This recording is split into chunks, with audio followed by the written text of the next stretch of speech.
several important stories to share about Tesla's massive lead in robotaxi and robots.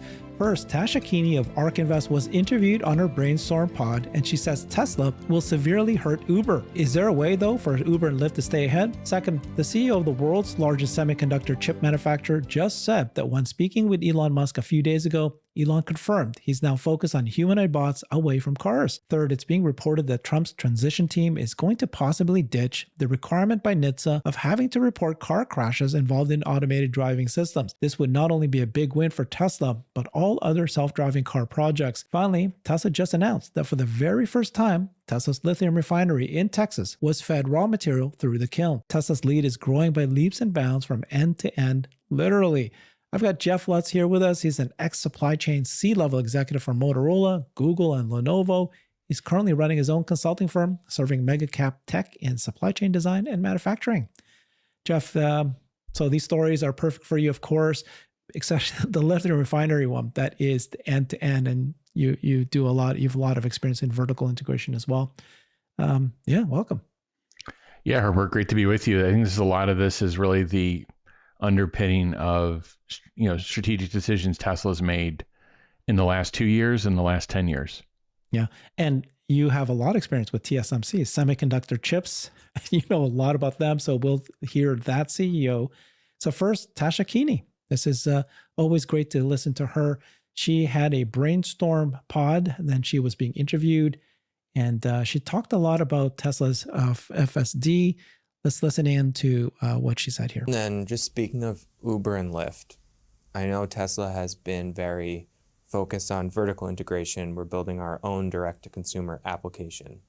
Do you think there's any chance that to reach the consumer, why wouldn't Tesla start on an Uber and Lyft, get people accustomed to autonomous driving, leverage Uber and Lyft, and then just break off once they've reached demand?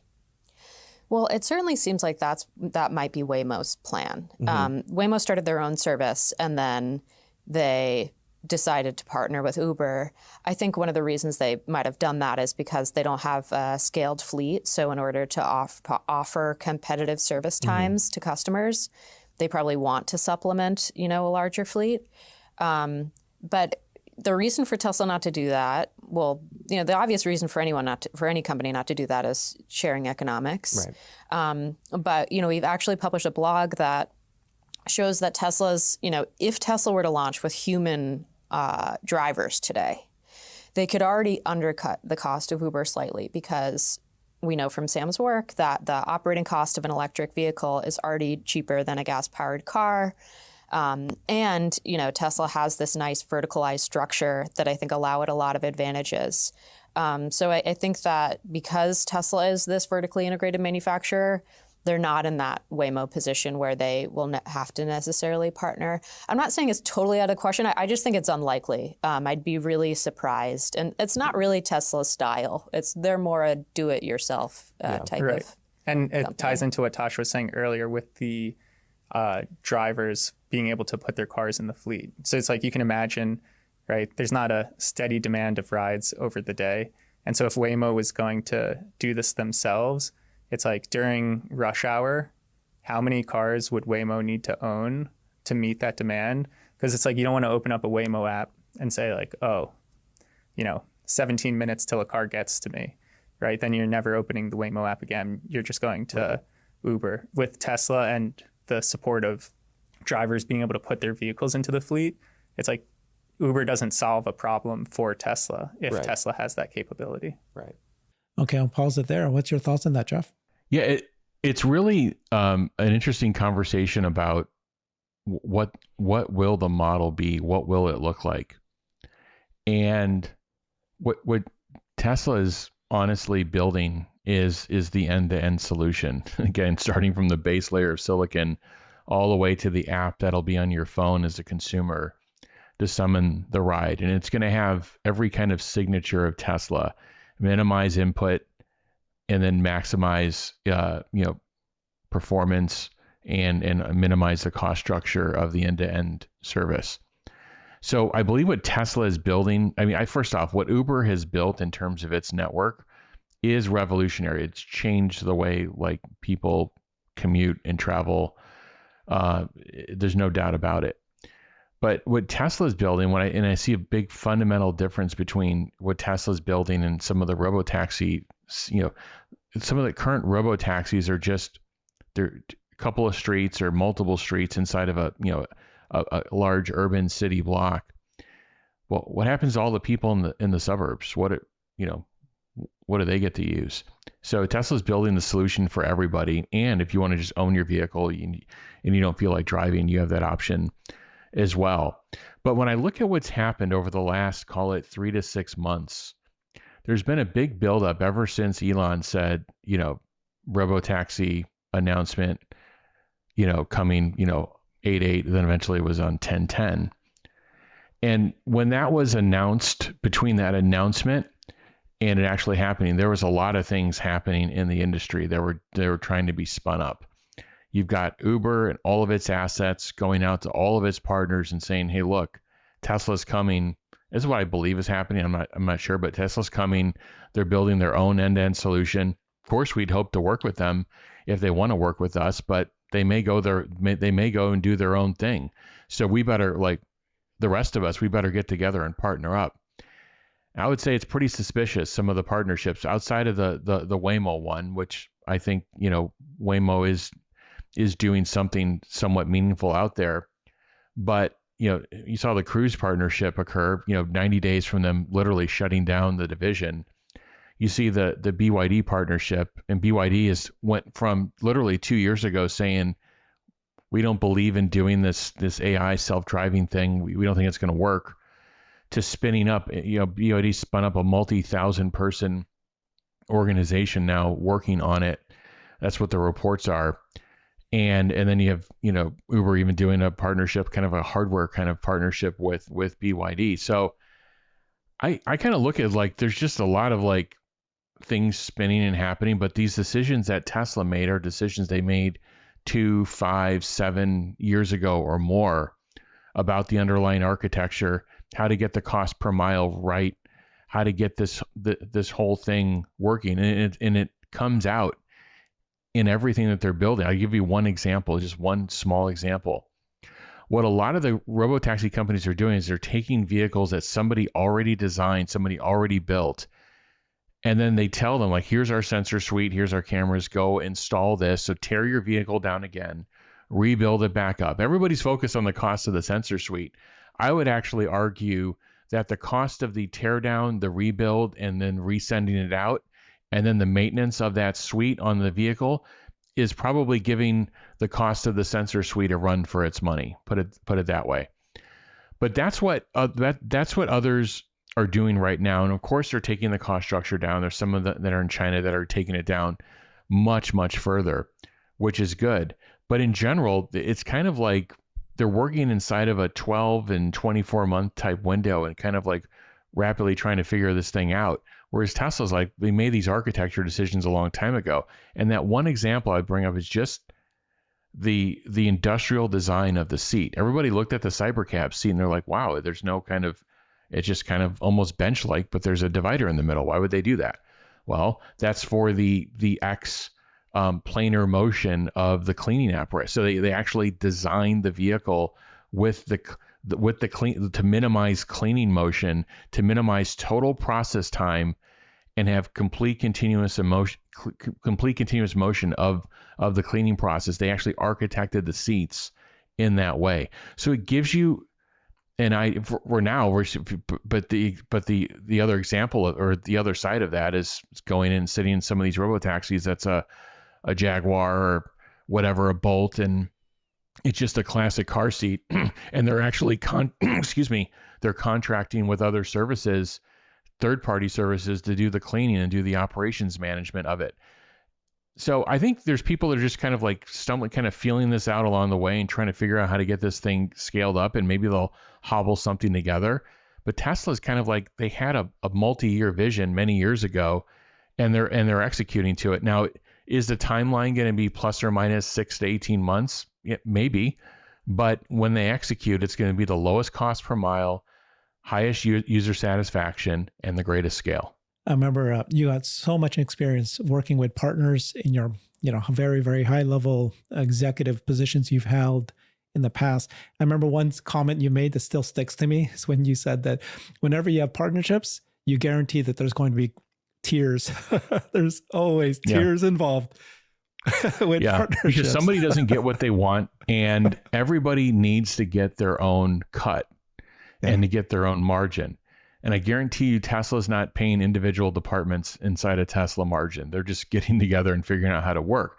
But that cleaning company or that operations company that one of the robotaxi services just hired, I think for, they're going to want their cut. They're not going to do it for free.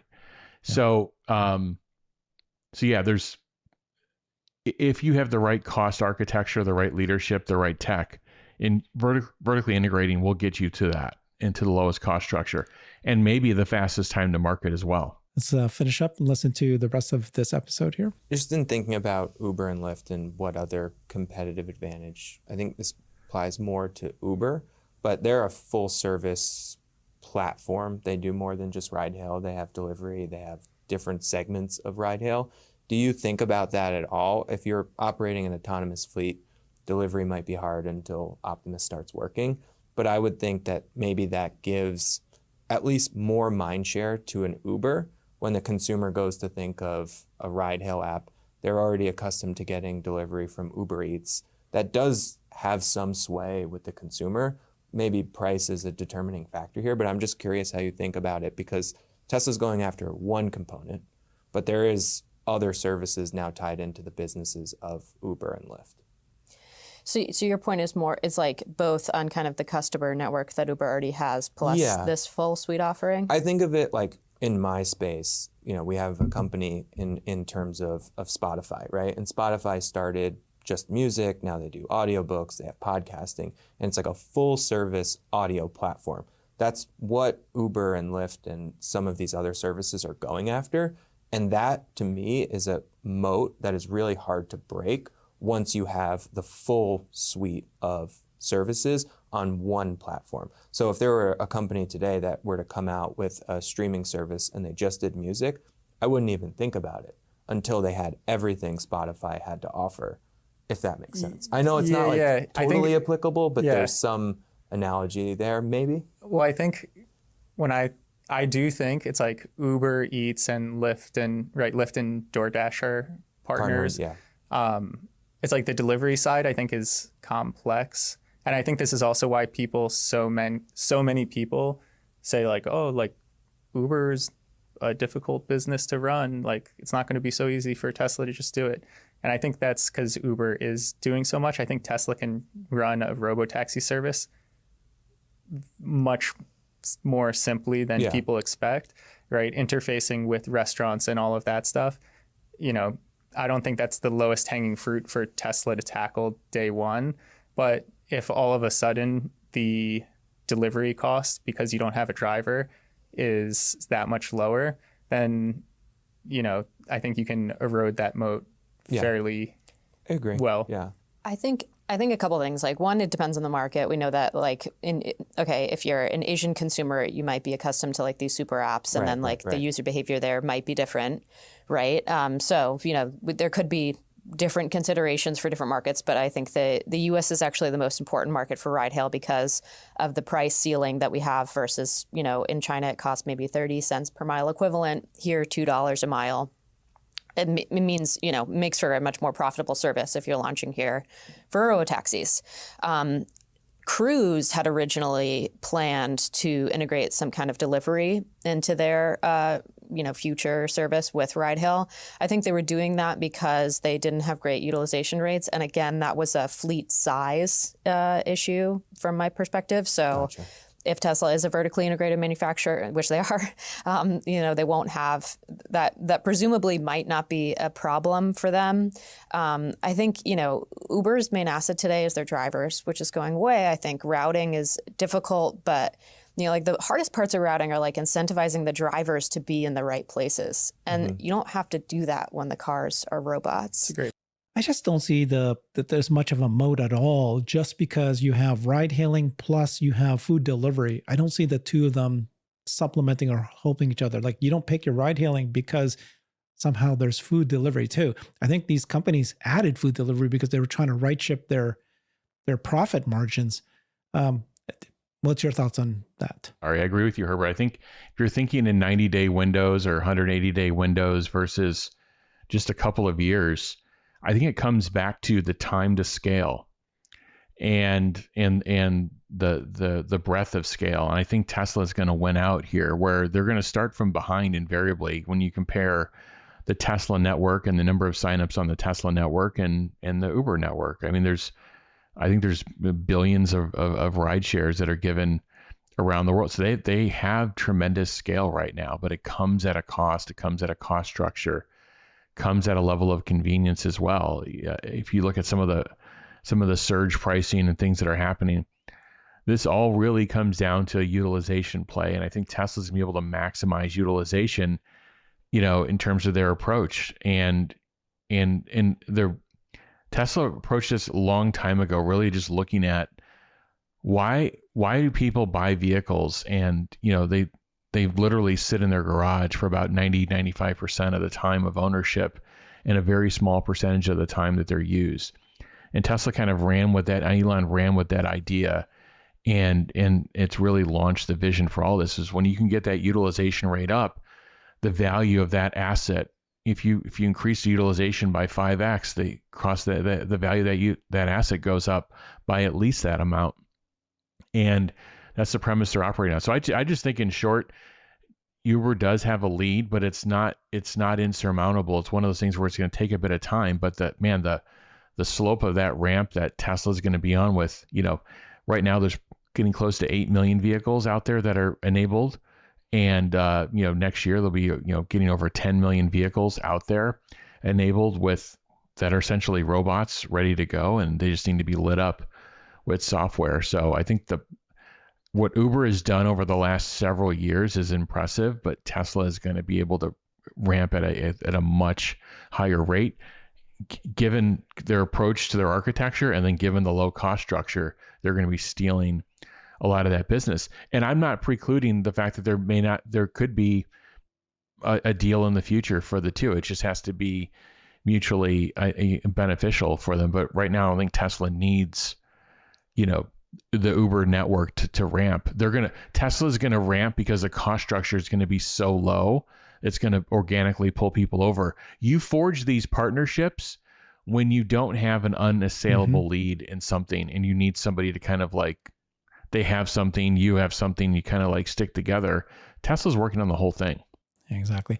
And I did earlier report. I haven't talked to you about it. Did you see that report that showed that in San Francisco, when Waymo came in November 23, Uber and Lyft market share, basically by now, Tesla's Lyft's market share is the same as Waymo at 22%.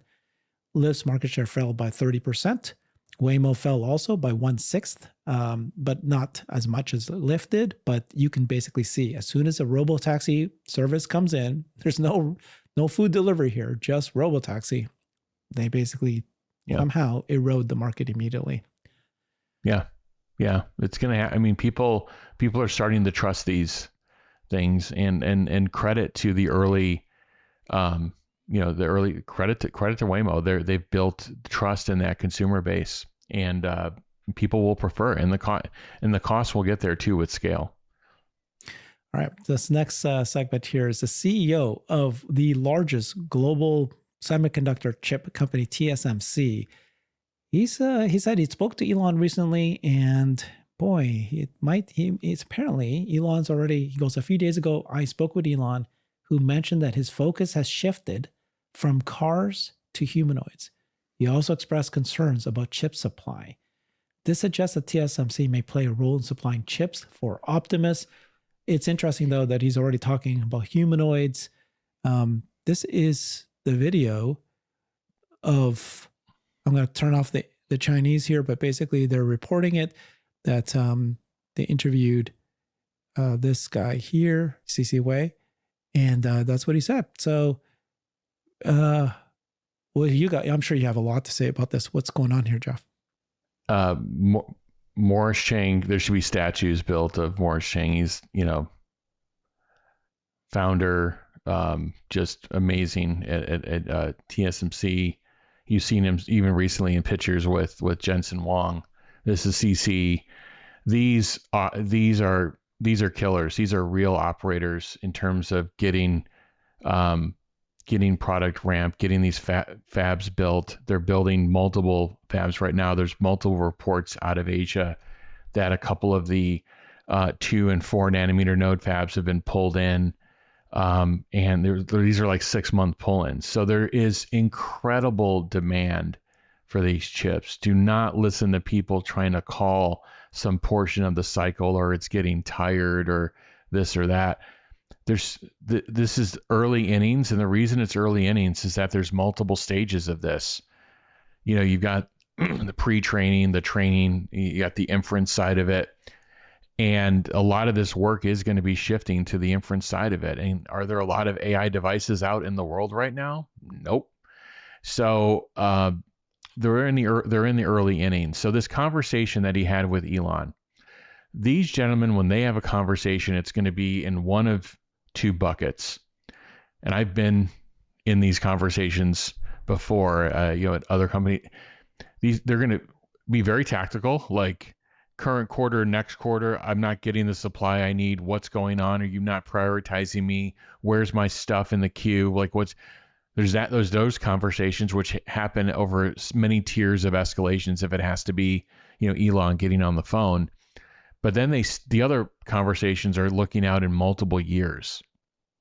And, TSMC has to do multi-year fab planning and supply planning. There's kind of a 1-year look, an 18-month look, and then they've got to go out and they've got to look beyond 2 years. And so what Elon's concerned about, I think his concerns are from a couple of areas. The kind of ramp that he's going to put on the humanoid side, because the demand is, once the functionality is there, the demand is just going to be, and it's proven, the demand is going to be through the roof, and he does not want to be bottlenecked on this. Now, where could the bottlenecks come from? And this is where it gets really interesting. If I'm Elon, I'm having the conversations not only about, do you have enough fab capacity, but are you properly geographically redundant to where I'm building my product, 1, 2, and are you out of harm's, and you're going to get yourself out of harm's way if anything weird happens with China? Those have to be the conversations. And so what I see happening is, so AI4, you have AI5, that'll be ramping next year. I think that's been awarded to Samsung.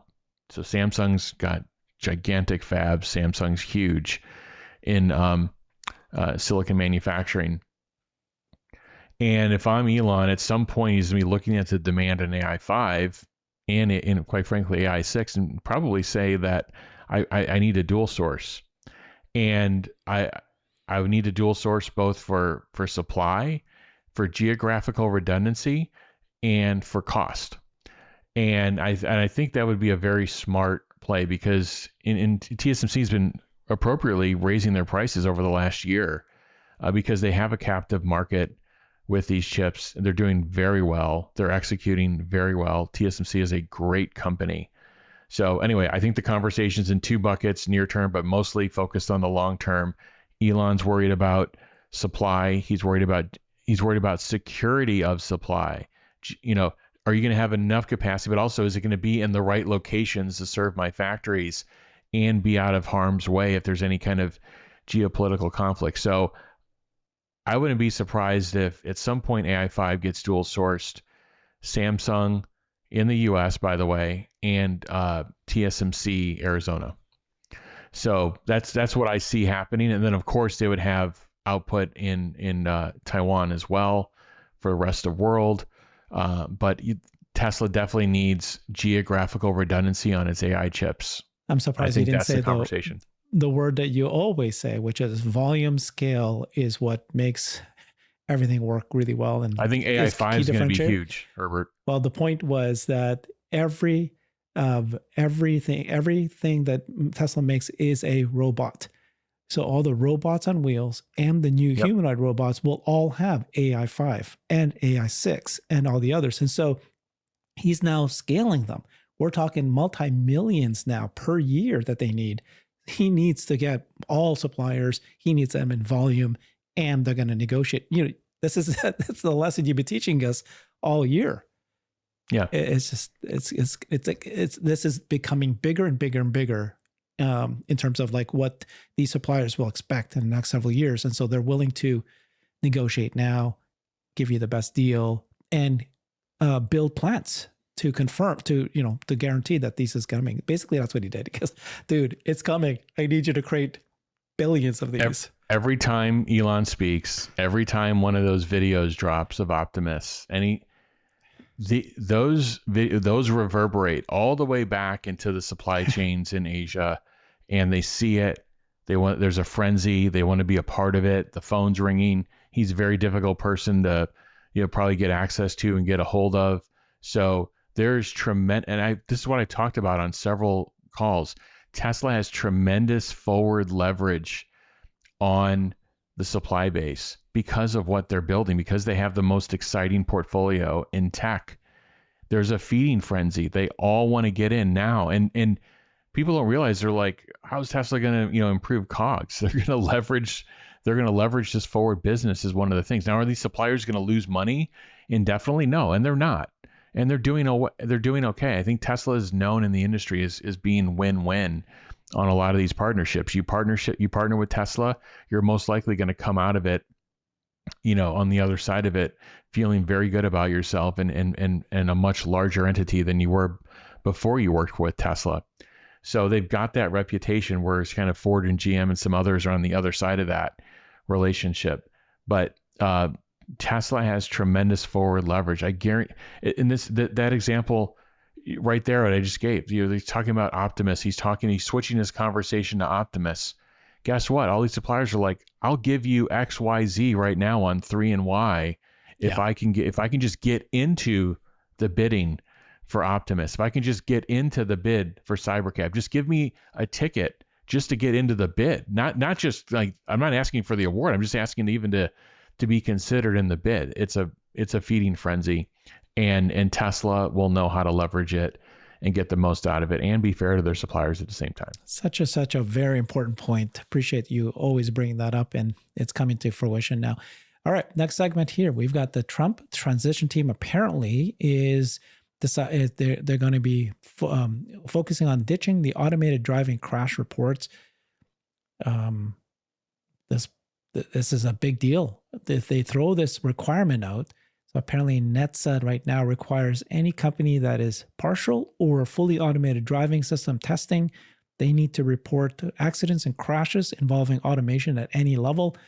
NHTSA requires automakers to report these if the tech was active within 30 seconds of the crash reporting. And apparently Trump's transition team is encouraging him to do away with this requirement, which could streamline the regulatory process. I think Tesla has been proposing this. They've been wanting this to happen. Tesla, which has reported most of the crashes, more than 1,500, to federal safety regulators and the program. They've been targeted by NHTSA, especially that in the past, he's called the federal approval process for autonomous vehicles incredibly painful. So that part makes sense.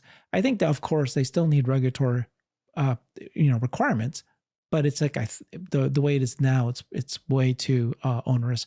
What you're thinking about this proposal? Here's what I think is happening. So first off, I am a fan of capturing as much data as possible. It's a question of how it's used. For example, there's people out there today like, Tesla, just report your interventions and then I'll go compare it to whatever, Cruise or whatever. They don't even know what data they're even looking at. They're trying to compare two distinctly different data sets.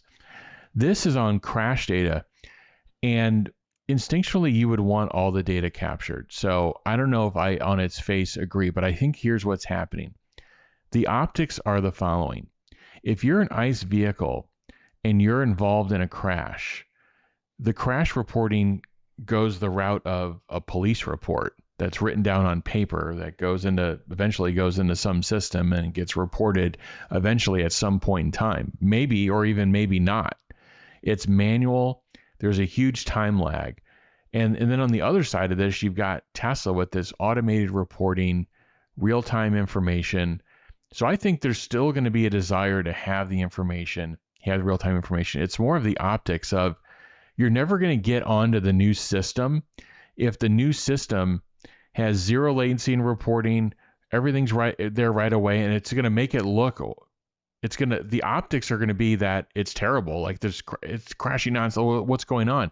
Meanwhile, there's many more crashes as a percent of miles driven happening on these vehicles that don't have these safety systems inside of them, but they're not doing the same level of reporting, or there's huge latency. That's kind of my read on the situation. You kind of need some equalizer, but I'm kind of in the camp though, you'd want as much information as possible. It's a question of what gets done with it and how it gets used after it. So I don't know if we've seen the full story behind this yet. And I'd rather see the full regulatory plan versus these little pieces of it like this. Okay. And then this weekend, Tesla North America announced that for the very first time, this lithium refinery is now, they're able to feed raw material through the kiln. This is an indicator that it's probably close to completion already. This is just one of those big projects that Tesla announced several years ago and said, we're going to get into lithium refinery. And here we are. Increasing lithium refining capacity is critical to a sustainable energy economy. Sawyer said this is what the refinery will look like when it's complete. It's the first facility of its kind in North America. Tesla for the first time fed the raw material through the kiln. So the plant design, use of low toxicity industrial reagents instead of sulfuric acid and sodium hydroxide, generating a byproduct that can be used in construction materials instead of a hazardous byproduct. Wow. So they really trying to change the game here. Alkaline reagent leach process uses 35% less natural gas compared to the traditional process. Additional energy optimization and heat integration reduces the plant's heating load by more than 14 megawatts. Here's what it's looking like. How big of a deal is this, Jeff? Well, this is, if you remember from a few years ago, refined lithium hydroxide, even in its raw form, like the prices were going through the roof and the supply was getting clamped down.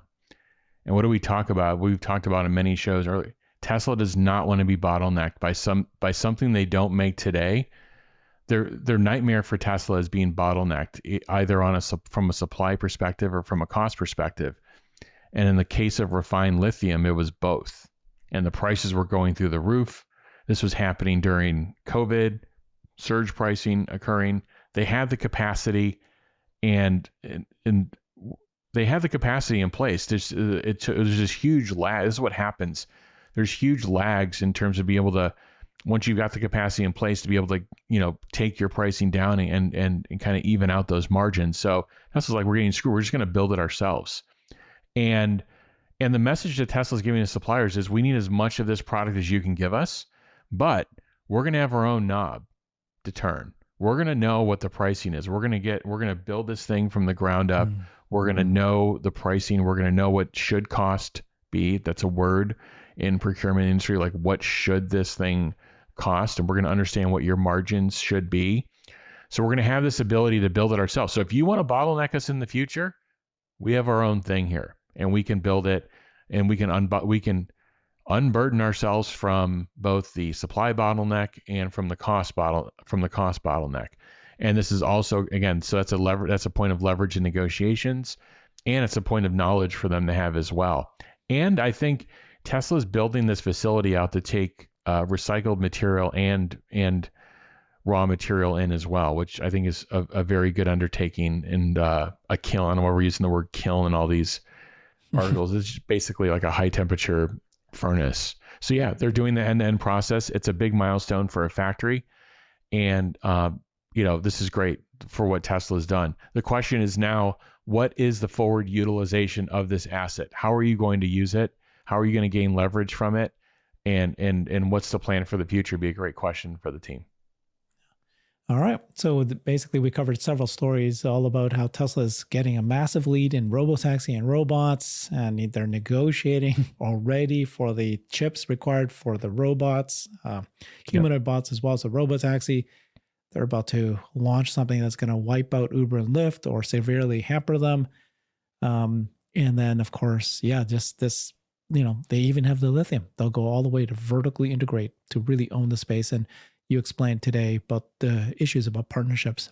There's a lot of potential benefits, but there's also issues. So that's why you do vertical integration. Perfect.